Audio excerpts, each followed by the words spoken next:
지금 이제 부동산 전문가 빨리 가셔야 돼요. 네. 이광수 대표님 어서 오십시오. 네. 예, 안녕하세요. 고맙습니다. 예. 이재명 정부의 성패는 부동산 시장과 주식 시장에 달려 있습니다. 네. 이건 뭐 과언이 아닙니다. 네. 근데 오늘 부동산 정책이 나왔어요. 그렇습니다. 야, 이 중요한 거를 지금 3분만 해야 돼. 그러니까. 이 진짜 이게 제일 중요한데 오늘. 아니 근데 일단 코스피도 오늘 장중 또 최고치 또 경신했어요. 코스피부터 얘기해. 자, 너. 코스피 사상 최고치 3,657 아이고. 찍어버렸어요. 와, 사상 최고야? 네, 또. 와, 또 찍었어. 사상 최고야. 자, 이제 부동산 갑니다. 일단 그 오늘 10월 15일 부동산 대책이 발표됐는데요. 어이, 지난번 제가 표정이 안 나와서도 표정이 안 좋아. 불안하게. 그러니까 목소리 톤도 예. 조금. 아, 불안하게 또 왜 그래요? 그러니까 지난번에도 말씀드렸듯이 부동산 정책이 필요한 상황이라고 말씀드렸고 맞습니다. 그래서 이제 나왔는데 정책이 저는 좀 의심을 하게 만드는 정책이었어요. 뭐냐면 어떤 의심이냐면 뭐야, 또. 이재명 정부가 진짜 부동산 시장을 하향 안정화시킬 의지를 갖고 있는가? 그래? 네, 그러니까 우리가 6.27 대책에서 제가 그러니까 굉장히 칭찬을 많이 했던 건 뭐냐면 그런 의지가 보였기 때문이에요. 네. 아, 그래서 실제로 효과가 있었고 시장이 아니라 국민들이 아주 열광했습니다. 그렇습니다. 지지도 많이 받았죠. 예. 근데 이번 정책은 갑자기 그런 어떤 의지나 색깔이 없어졌어요. 그걸 어디서 찾냐면 이 정책을 잠깐 말씀드리면 이제 첫 번째 장을 보시면 이번 정책의 핵심은 투기과열지구나 조정지역 대상을 저렇게 광범위하게 지정해서 일단 수요를 억제하는 겁니다. 그렇죠? 그다음에 투자 수요 같은 거. 그다음에 두 번째는 오른쪽에 보시는 것처럼 또 대출 규제를 했어요. 근데 물론 필요한 정책이긴 하지만 중요한 건 뭐냐면 모두 다 예측하고 있었어요. 아, 모두 다 알고 있었다고요. 예측 가능 범위 안에 있다. 그렇죠. 이거죠. 그렇기 때문에 시장에 예를 들어서 큰 영향을 미치기는 어렵다는 판단을 일단 하고 있고 또 하나 뭐냐면 이런 정책은 일시적으로 시장의 안정세를 이끌 수는 있지만 근본적으로 변화를 일으키지 못한다는 거예요. 그리고 또 하나 말씀드리지만 정책의 내용도 중요하지만 시점도 중요하다고 봤잖아요. 네. 그러니까 오르니까 정책이 나와요. 그러면 안 된댔잖아. 그러니까 어떻게 되냐면 그러면은 오르기 전에 지금 사는 게 맞아요. 정책 나오기 전에. 그죠? 오른 다음에 정책이 나올 거니까. 아, 계속 그러니까 이게 진짜 반복되고 있다. 좀 더 과장되게 말하면 사실은 문재인 정부 때 우리가 집값 상승의 그런 어려움을 겪었던 가장 큰 이유가 대표적으로 그것 때문이에요. 집값이 오르면 정책 나와, 또 집값이 오르면 정책 나와. 그걸 계속 반복하다 보니까 정책의 신뢰가 없어졌거든요. 선제적이어야 되죠. 그리고 모두 다 아는 정책이 나온다는 거죠. 계속. 그래서 이번 물론 한 번의 정책으로 뭐 부동산 정책을 전부 다 평가할 수는 없겠지만 네. 저는 좀 의심이 된다.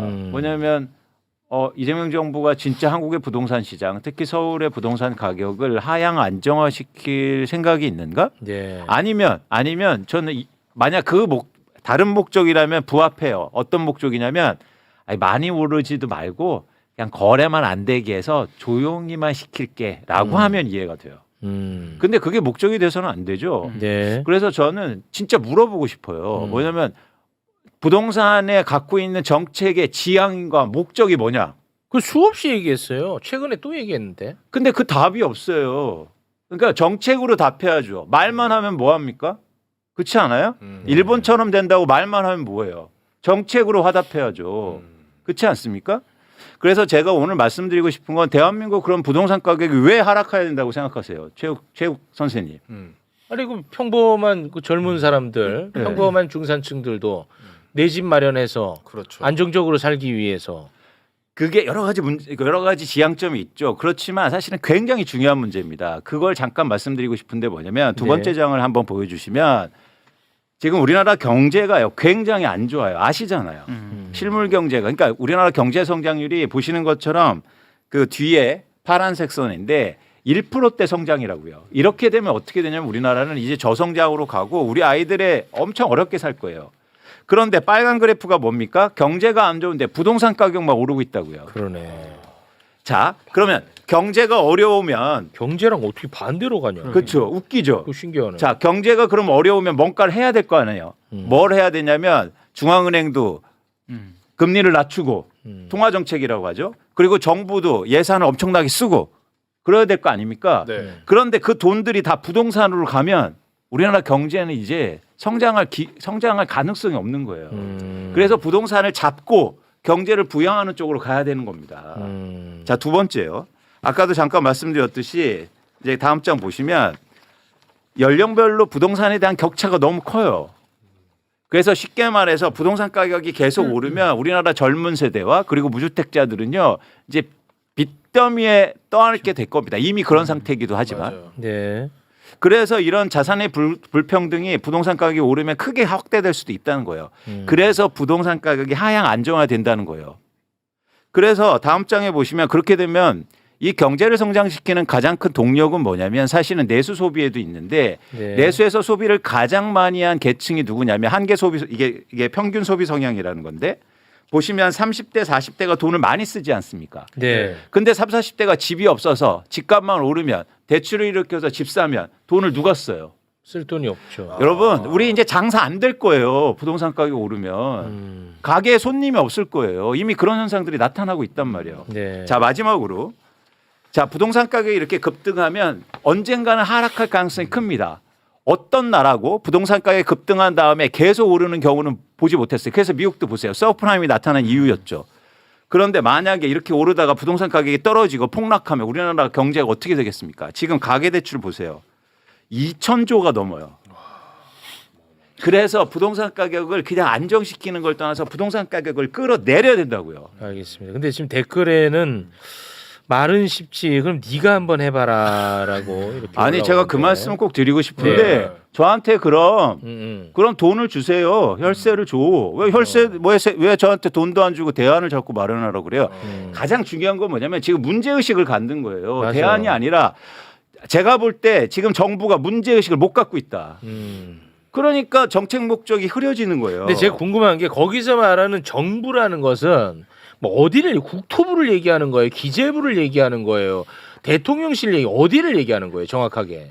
이걸 전부 다인데 누가 하는 거예요? 이런 전부 다인데 네. 힌트를 하나 드리자면 네네네. 마지막 장 한번 보여주실래요? 거 누가 하는 거야 이거를? 마지막 장. 자, 제가 오세훈 시장 이야기를 많이 했죠. 오세훈 시장 때문에 서울의 집값이 오르고 있다. 재건축 이슈 때문에. 그런데 오세훈 시장의 이 재건축을 비판하고 예를 들어서 이러면 안 된다고 얘기하는 사람이 없습니다. 저하고요 유일하게 최근에 조국 위원장이 이 말을 해요. 근데 왜 이거를 아무도 얘기 안 할까요? 생각해 보세요. 왜 오세훈 시장이 재건축 규제 완화하면서 집값이 막 오르고 지금 막 호가 오르고 있는데 왜 아무도 얘기 안 할까요? 정치 때문입니다. 정치? 표 날라갈까 봐. 아 표가 날라간다고. 그래서 제가 충격적인 전화를 받았어요. 모 의원실인데 뭐라고 하냐면 어제 저한테 전화가 와서 부동산 정책 너무 세게 나오면 안 될 것 같은데요. 이게 말이 됩니까? 이게 근저에 깔려 있어요. 저는 진짜 용서가 안 됩니다. 이러면요 누가 부동산 가격 누가 부동산을 안 사겠어요. 의지가 야, 없다고요. 근데 이게 진짜 아니 만약에 다음 지방선거에 부동산 가격이 올라 있어. 그러면은 민주당한테 악재야. 네. 부동산 가격이 떨어져 있어. 그러면 민주당한테 악재야. 그렇죠. 뭐 다 악재야. 이도저도. 부동산은. 그래서 말씀드리고 싶은 게 있어요. 이건 정치가 아니에요. 이게 정치가 아니야. 경제예요. 우리 아이들을 위한 우리 경제라고요. 삶이라고 삶. 민생이요. 지금 빵값 올랐다고 공정거래위원회에서요 엄청 조사한대. 지금 빵값이 중요합니까? 빵값이 중요해요. 그렇게? 아니 부동산 가격이 올라서 지금 난리인데 빵값이 그렇게 중요하냐고요. 근데 아무도 얘기를 안 해. 네. 왜요? 표가 걸렸대. 아니요. 경제를 제발 정치적으로 해석하지 마세요. 그래서 노무현 대통령도 말씀하셨어요. 정치적으로 바라보지 않아야 진짜 정치를 할 수 있다. 저는 진짜 용서 안 할 겁니다. 네. 네. 그게 대선 기간에도 있었어요. 공약이 안 나왔잖아요. 부동산. 표 계산하면서. 아니 근데 정치랑 경제가 뭐 분리돼야 된다는 취지가 뭐 반은 맞고 이제 또 연결은 또 돼 있으니까요. 근데 이게 부동산 가격을 일단 1단계로는 현재 유지를 하고 그러니까 안정화를 시키고 그 다음에는 이제 우리 이광수 대표님 말씀하신 대로 합리화. 그러니까 가격이 지금 이 상태로는 안정화가 돼도 살 수가 없잖아요. 그러니까 그 이후로는 이제 그럼 합리화로 들어가는 그렇게 이해를 할 수는 없는 건지 궁금해서 저는. 그러니까 이게 정책 목표를 조심스럽게 물어봅니다. 안정화를 먼저 1단계로 하고 더 올라가니까 그 그렇게 다음에 생각할 수 있을 것 같아. 합리화로 가는 정책을 쓸 수 있지 그렇게 생각할 않나. 수 있지. 그런 생각은 들거든요. 그거는 자산 시장에서 있을 수 없는 일이에요. 예를 들어서 안정화 이런 가격이 오르든지 떨어지는데 둘 중에 하나지. 안정화가 도대체 뭡니까? 그래서 부동산 대책이 되면 안 돼요. 부동산 정책이 돼야죠. 대책은 정책. 그냥 오르면 대책 나온다는 거예요. 그렇죠? 시장을 끌고 가야죠. 정책이. 선제적으로. 근데 맨날 대책이요. 그러니까 뭔가 일관성도 있어야 눈치 되고, 보고. 지속 가능성도 눈치 있고. 보고 혹시나 표 떨어질까. 네. 그러지 않아야 된다. 지금 대한민국 위기입니다. 위기는 맞죠. 네. 제가 그냥 드리는 말씀이 아니에요. 그런데 너무 정치적으로 해석해요. 이거를 깨야 된다. 네. 예. 알겠습니다. 이 소비 성향은 좀 많이 공감이 되는데 왜냐면 제가 30대니까 저도 그냥 집을 살 수는 없는데 지금 대출을 받으면은 한 달에 얼마 내야 되나 확인해 봤더니 한 300만 원을 이자로만 내야 되더라고. 쓸 돈이 없어지는. 그러면 이제 그럼 돈을 못 못 쓰게 쓰는 되는 거죠. 거죠. 그럼 못 네. 쓰지. 그래서 이건 경제 문제이기 때문에 아까로 정치가 중요합니다. 근데 정치적으로 해석하면 그건 안 돼요. 아니고. 네. 네. 알겠습니다. 그래서 또 늦어서 또 저 탓하지 마시고 네, 좀 알겠습니다. 가셔야죠. 알겠습니다. 네, 여러분 또. 제가 오늘 너무 화냈는데요. 아니에요. 그 사실은 진정성이 느껴졌고 필요한 화라고 좀 보고 있고 네. 굉장히 중요합니다. 네, 네. 이 중요한 얘기를 누군가 해야 돼요. 네. 아무도 얘기하지 않고 있단 말이에요. 네, 알겠습니다. 자, 그러면 이광수 대표님과는 여기서 일단 인사를 나누겠습니다. 대단히 고맙습니다. 맞습니다. 고맙습니다.